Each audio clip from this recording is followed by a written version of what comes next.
A polícia britânica prendeu hoje o ex-príncipe Andrew, na Inglaterra. O irmão do rei Charles III e filho da rainha Elizabeth II teve os títulos de nobreza retirados pelo rei por se envolverem no escândalo do bilionário Jeffrey Epstein, condenado por abuso sexual e que morreu na prisão. Andrew, que completa 66 anos, hoje sempre negou as acusações.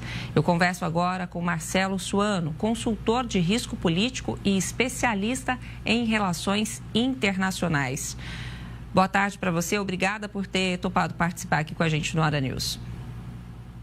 Boa tarde, Sônia, meus cumprimentos a você, a todos da Record e meus cumprimentos a todos que nos acompanham. Para mim é uma grande honra, porque o trabalho de vocês é muito sério. Obrigada. E a gente já começa partindo da análise da postura da comunidade internacional em relação a crimes sexuais. Houve um endurecimento dos países na sua análise? Sim, veja, as coisas começam a ficar cada vez mais explícitas. Dois pontos. O primeiro deles é que os crimes não são fantasias, ou seja, os crimes são reais. E segundo, que existe uma preocupação cada vez maior em preservar a sociedade, em especial as mulheres, porque são normalmente as primeiras vítimas. E ainda mais quando são menores. Por quê? Porque existe um grau de fragilidade exacerbada em casos como esse. Então, numa situação como essa, em que há crimes sexuais, crime envolvendo mulheres e crime envolvendo menores, isso mostra o nível de monstruosidade daqueles que estão envolvidos, razão pela qual a medida veio adequada e será cumprida com certeza, porque as instituições britânicas são sérias. Marcelo, existe algum paralelo a ser traçado com o caso Epstein nos Estados Unidos? Eu creio que o ponto principal é o caso os vínculos com Epstein, né? Vamos lá. Primeiro, o que está sendo divulgado para o mundo é que esse talvez seja um dos maiores monstros da nossa história. Epstein não é único. Há vários outros monstros espalhados pelo mundo e também no Brasil. Não vamos ignorar isso, não. Tá? É um dos grandes monstros que utilizou de todas as formas possíveis para cometer crimes sexuais, influências políticas, enriquecimento ilícito, apropriação de tudo aquilo que fosse possível se apropriar. Ele simplesmente envolveu personalidades que não têm o seu caráter e a sua moral de uma forma muito bem considerada e, por isso, participaram de eventos com ele. Ora, qual era a tática que ele usava? Sempre arranjando formas de demonstrar e comprovar que esses indivíduos estiveram com ele, razão pela qual se tornaram vítimas, se tornaram peças de chantagem. Por essa razão, criou-se uma rede que foi ampliando, e quanto menor o caráter, a honra e a moral desses indivíduos envolvidos, mais eles começaram a participar do esquema. No caso do príncipe Andrew, já havia muitas pessoas que comentavam, faz décadas, que ele era uma peça estranha dentro da família real britânica. E, por isso, muitas pessoas questionavam os seus títulos. Não à toa, o título dele foi cassado. Vamos deixar uma coisa muito clara. O título de príncipe não é dado pelo sangue. Ele é um título que é concedido pelo Estado na figura de um monarca. O monarca concede esse título.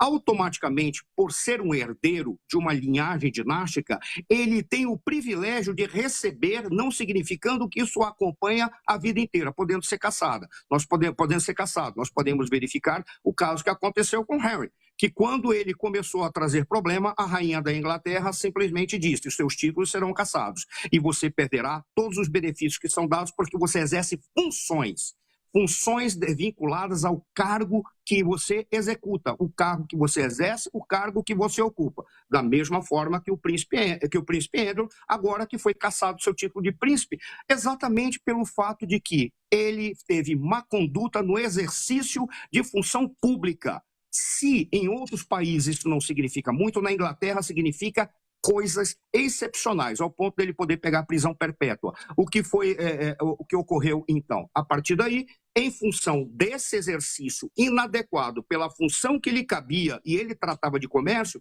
ele simplesmente vai ser punido exatamente por ter passado documentos confidenciais para um indivíduo que poderia ter benefícios econômicos financeiros, além de toda a rede de marginalidade, monstruosidade, assédio sexual, estupro e várias outras coisas que estão sendo noticiadas, que precisam ser comprovadas, que configura o comportamento deste senhor. Por essa razão, ele está sendo punido pelo vínculo que ele tem, em especial com Epstein, mas outras coisas certamente virão, porque a polícia da Inglaterra ela seguirá o percurso correto dentro do processo legal e dentro do processo penal. Isso com certeza vai acontecer.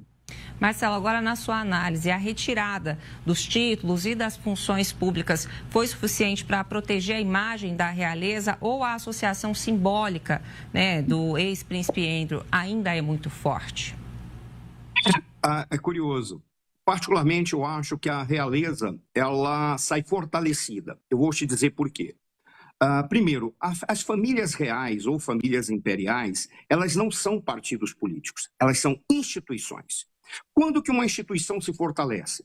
Quando ela não permite que personagens internas destruam a credibilidade, a força, a justiça e destruam a honra vinculada a essa instituição. Nós podemos encontrar isso em alguns países pelo mundo, encontramos ao norte da América do Sul, e alguns dizem que podem encontrar em outros países da América do Sul também, em que as instituições não conseguem se desfazer ou conseguem corrigir os erros de partes ou personagens que ocupam essas instituições. No caso da Inglaterra e no caso do Reino Unido ou no caso da família real britânica, o que nós estamos vendo é as medidas que o príncipe Charles, o rei Charles III adotou neste momento já são muito claras para dizer: você perdeu todos os seus títulos e a lei seguirá. Tanto que, ao referir que ele foi informado sobre a prisão do ex-príncipe Andrew, ele falou apenas o nome do príncipe Andrew. Não falou príncipe Andrew nem ex-príncipe Andrew.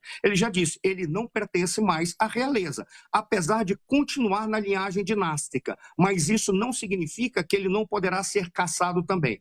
O que demonstra para nós que a família real britânica e a realeza britânica podem sair fortalecidos mediante a essas medidas, mesmo porque nós sabemos que na sequência da linhagem nós temos o príncipe William, que está adotando um comportamento exemplar em todas as suas condutas e já está preparando adequadamente o príncipe George e a princesa Charlotte para que eles ocupem com justeza, com correção e com honra o papel que lhes cabe. Em síntese, da minha perspectiva, as medidas que estão sendo adotadas, e se prender o príncipe Andrew, que eu acredito que ocorrerá, a realeza sairá fortalecida, porque mostra que a instituição família real e a realeza é capaz de corrigir os seus erros, mantendo a estabilidade do processo político e a estabilidade da sociedade e do Estado britânico.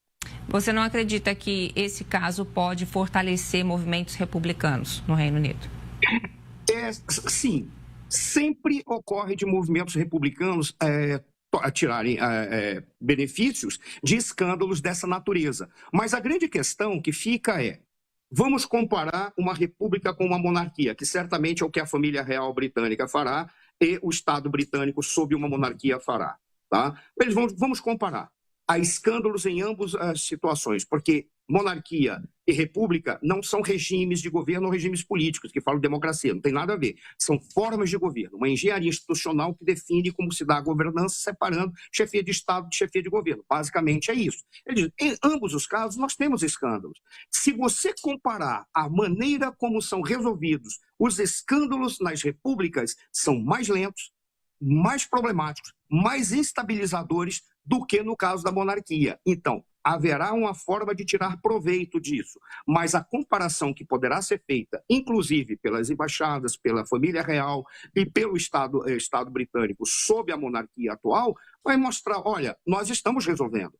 Tanto que essa personagem não estará mais conosco para nenhum cargo, muito menos para exercer funções principescas ou funções na linhagem dinástica. Simplesmente, eu creio que tirarão proveito, mas será esvaziado ou será anulado ou equilibrado em função daquilo que poderá ser demonstrado pelas ações que estão sendo tomadas agora. Até mesmo pelo fato da família real britânica estar dizendo, nós não vamos nos meter. E o rei Charles III ter afirmado categoricamente, eu não fui avisado quando ele foi preso, eu fui avisado posterior à sua prisão. Logo, ele seguirá todo o curso legal, porque é assim que a justiça tem que funcionar. Isso já é um gol.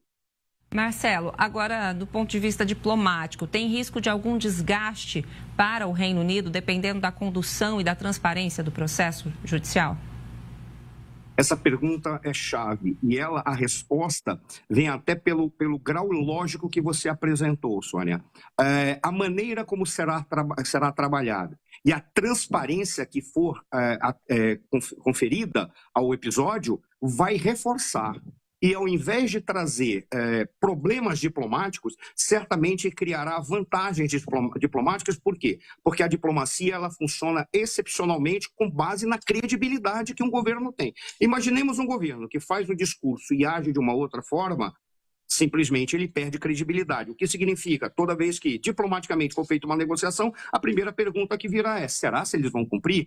Se eles cumprirem, divulgarem adequadamente, com transparência, fortalecerá a credibilidade. E isso favorecerá certamente as relações diplomáticas ao invés de prejudicar. Mas aí nós temos que aguardar para verificar se haverá transparência total, e eu particularmente acredito que sim, e se além da transparência total, o processo legal seguirá sem nenhuma interrupção, porque, como já foi dito, Andrew Mountbatten não é mais príncipe, ele agora é um cidadão comum da Inglaterra.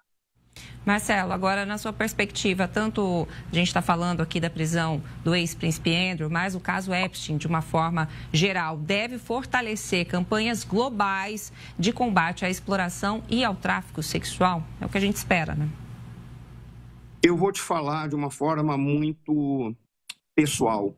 Eu peço a Deus e torço e rezo para que isso aconteça. É óbvio que para dar andamento a esse tipo de ação, nós vamos ter que ter coragem, mais do que coragem, nós vamos ter que ter bravura, porque bravura não é a ausência de medo, é a capacidade de enfrentar o medo.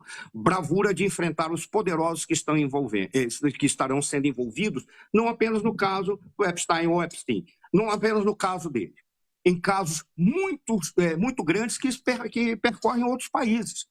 E são pessoas muito poderosas. Qual é o grande problema que envolve as sociedades quando os poderosos não têm noção da sua função histórica e do seu dever perante a sociedade? Eles criam primeiro uma sensação de invulnerabilidade. Eles acham que são invulneráveis. Depois vem para eles a sensação de impunibilidade, ou seja, são inimputáveis, nada vai atingi-los.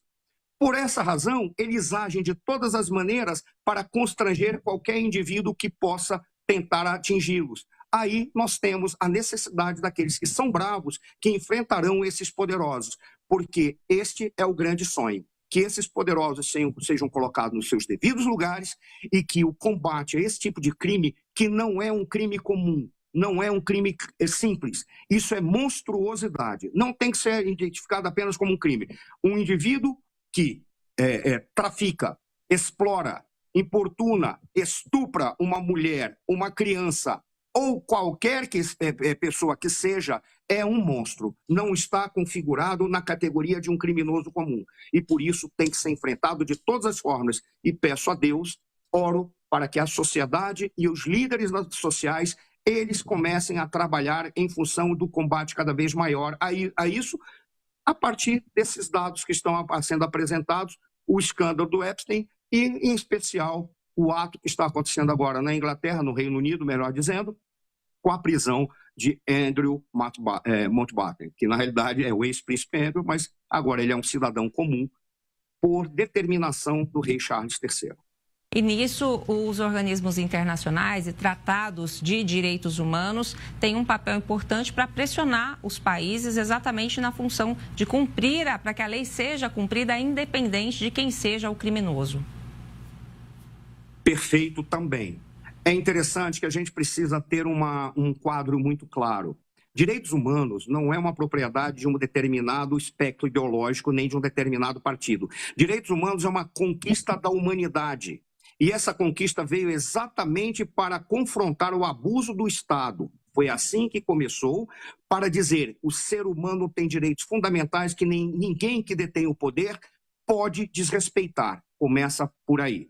Significa o quê? Nós temos que buscar com que as instituições, os órgãos, organismos, organizações não governamentais, entidades quaisquer que sejam que tratem de direitos humanos, entendam isso, que não sejam instrumentos de ideologia política, que vão atrás de fatos e defendam aquilo que é sagrado no ser humano. Posso citar um exemplo, que comecem a tratar com respeito e comecem a verificar que direitos humanos valem para aqueles que podem estar sendo alvo de investigações ou perseguições policiais, mas tem que valer também para os policiais. Policiais também são detentores de direitos humanos e têm que ser preservados e respeitados.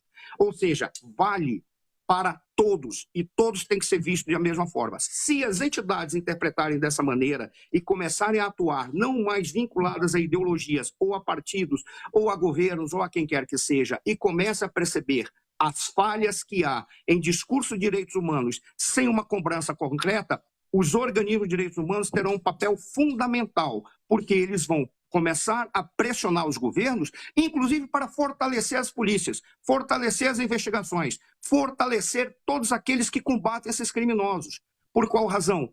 Porque se eles não forem fortalecidos, eles não terão como desvendar teias que envolvem personagens como, por exemplo, o Andrew, que agora é um cidadão britânico e não mais um príncipe. Porque é muito forte a capacidade que essas personagens têm de se defender, não daquilo que eles dizem que é injustiça, mas se defender impedindo que a justiça seja implantada, exatamente pelas redes e o poder que eles detêm.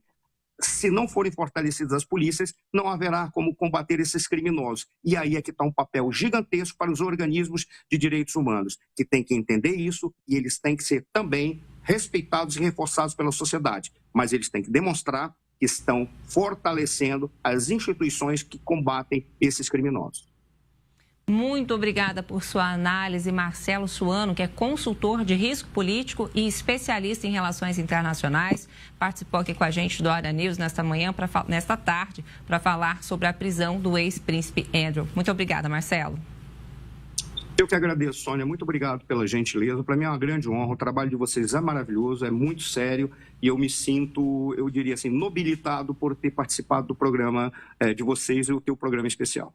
Muito obrigada pela análise e pela gentileza das palavras. Agradeço em nome de toda a equipe da Record News. Obrigada, Marcelo.